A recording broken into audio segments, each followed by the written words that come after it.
So what's up guys, so welcome sa aking YouTube channel guys, Astroboy TV. Today guys, magre-repair po tayo ng Bluetooth speaker guys. So paano magrekta kasi sira yung charging pin niya guys. Ayun guys, so, yan wala, may pula, nakikita niyo ba yan, may pula. Na ano kasi, wala kasi tayong pang electronic na device na panghinang. So ang gagawin natin guys, irerekta natin sa battery. So paano ba magrekta? So ito lang guys. So tara, samahan niyo ako, repair natin to. Astroboy TV, go!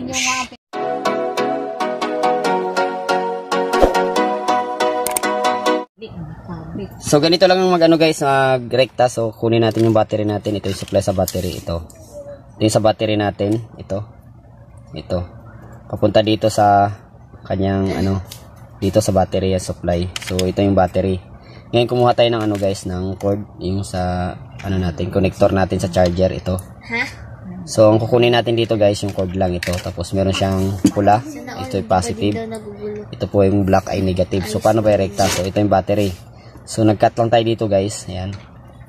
Nag-cut tayo ng konti dito. So ilalagay lang natin tong color coding guys, kasi DC volts tayo, 5 volts supply. So dito natin lalagay ito.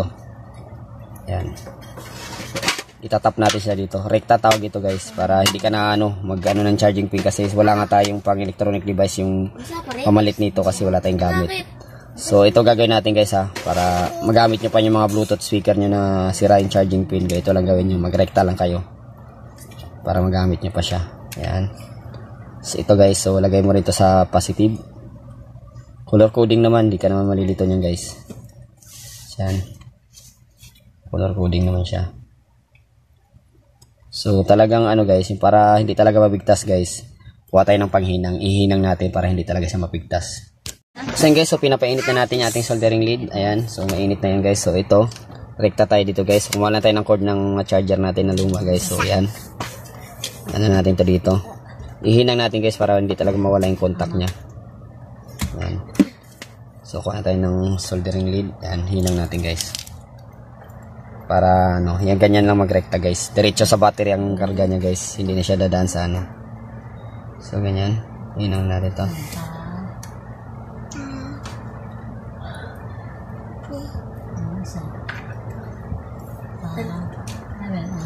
Hindi. Puso. Ayan. Ano ba ito? Abo or ebo, ibo? Abo. Abo yan. Abo.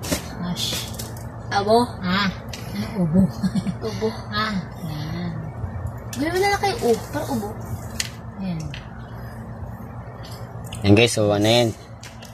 Okay na yan guys. So ayan, so na natin, rekta tayo. Kumuha lang tayong lumang cord. So ang gagawin natin ito guys, kasi baka magdikit siya. So kuha tayo ng paper tape. Kung wala tayong paper tape guys, electrical tape na lang. Ito, electrical tape. Baba, babi, mami, babo. Para hindi siya magdikit yung dalawang linya niya guys. Ganyan lang. Mami.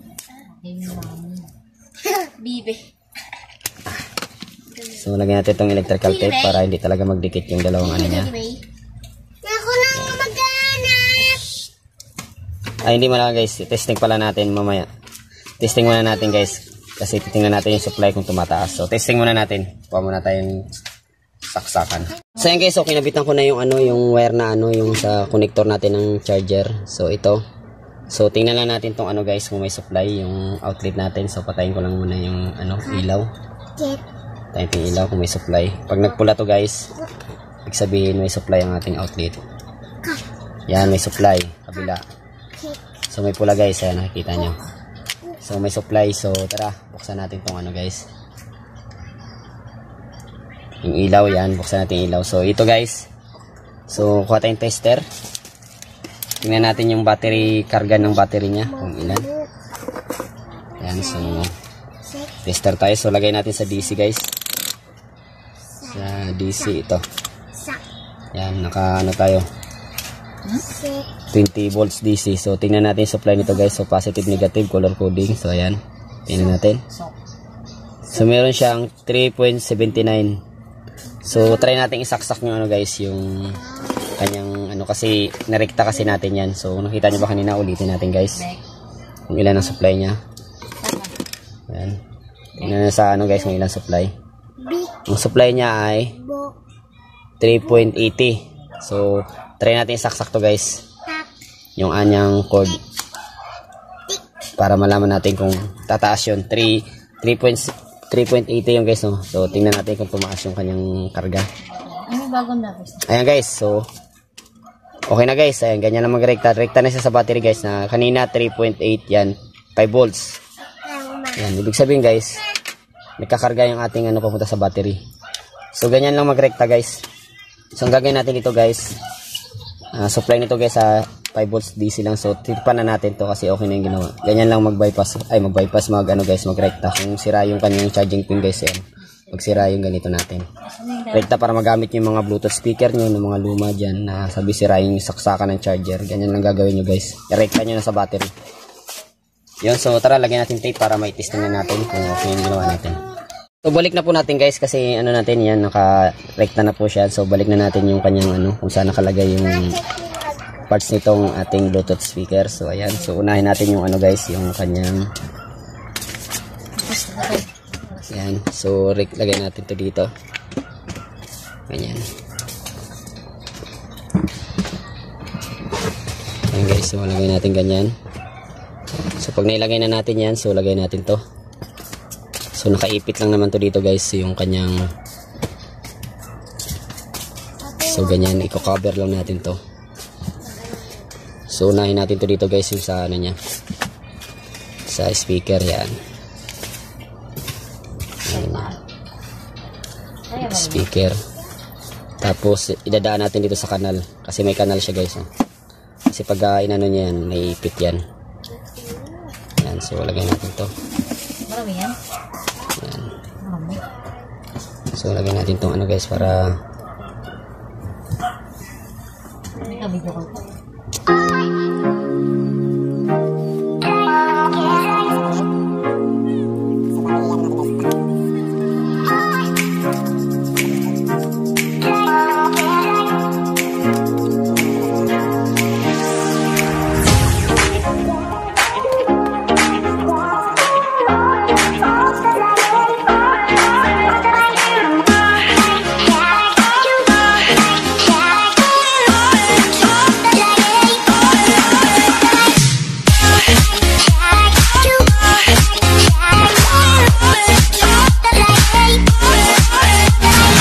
Ayan guys, so balik na natin.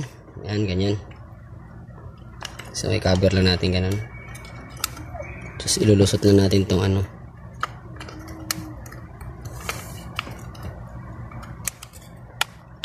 Ayan.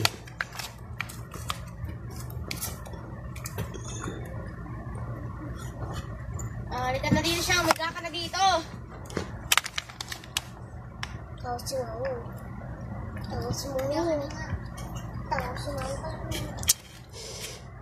So guys, ibalik na natin kasi narekta na natin. So nandito na yung wire. So itatago lang natin dito yan. Lagay lang natin. So kabit natin yung mga tornilyo nya guys. Yan. Uy. Init pala niya.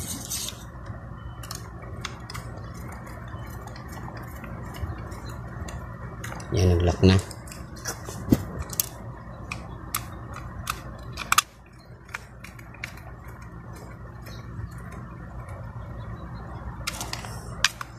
Isang tornilyo nito, isa. Ito.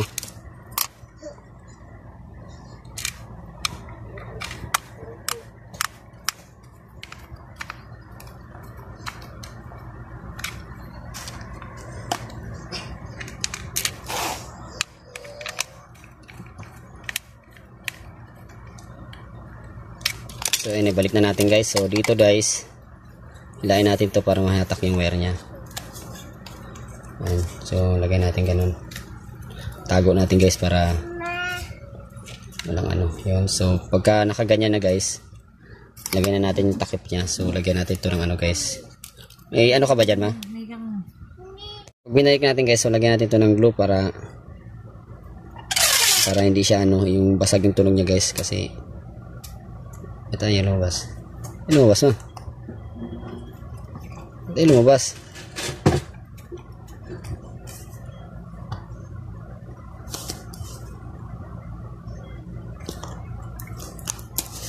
ay lumabas guys. So manumanuhin na natin guys. Yan. Lagyan tayo ng glue. Lagyan natin ng glue para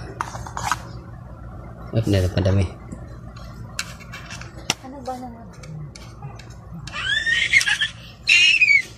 Lagyan natin ng kami guys. Yan. Para wala siyang ano guys, yung hindi basag yung tunog niya. Kasi yung mag-ano yan. Tapos pag nalagyan na natin guys, so kabit na natin yung kanyang takip. Ito. Para totally magdikit talaga siya guys. Yan.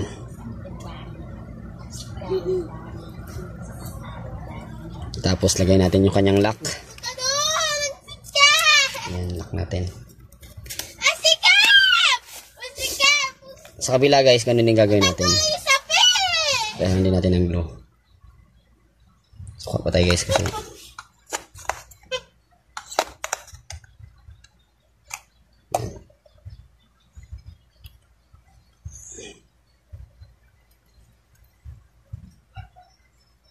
Kaya hindi magtalbog-talbog siya guys pagka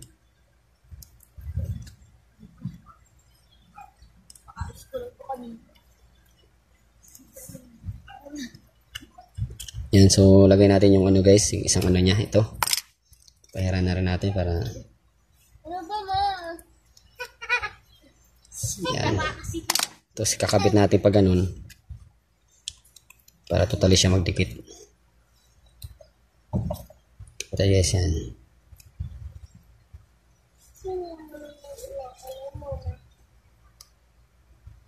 Dikit yan guys, huwag natuyo na yan. Bago lagay natin yung lock. Uy, putak na, saksak pa pala yan.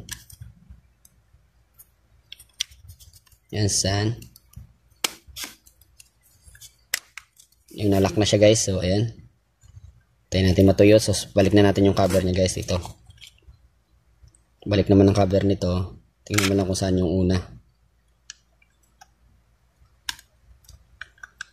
Ito yung una guys. Ngayon natin sa kabila. Kasi JBL baliktad.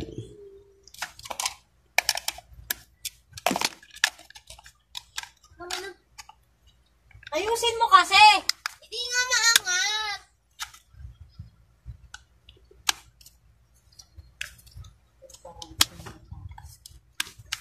Tama na din yung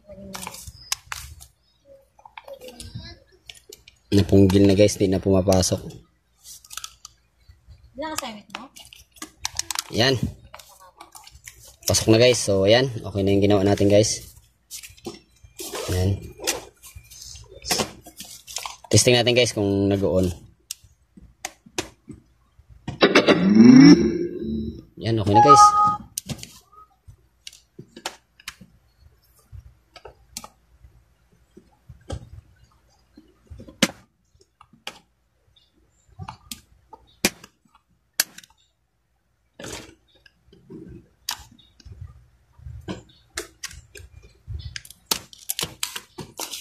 Yan, okay na guys. So guys, so ito na yung ginawa natin. Ganyan lang siya guys. So yan. Yan yung ginawa natin guys. Ayan. Meron siyang cord guys kasi nakarekta siya sa battery. Ayan. So hindi na natin gamitin yung kanyang charging pin kasi diretso battery na yan ito. Pag i-charge natin siya guys, ganyan. Karga natin dito. Gagano na natin. Yan, magkakarga na yan dito. Yan.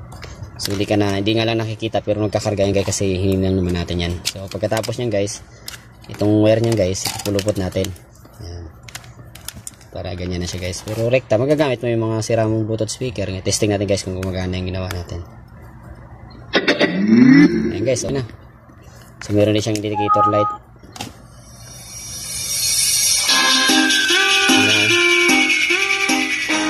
Ayan, okay na guys.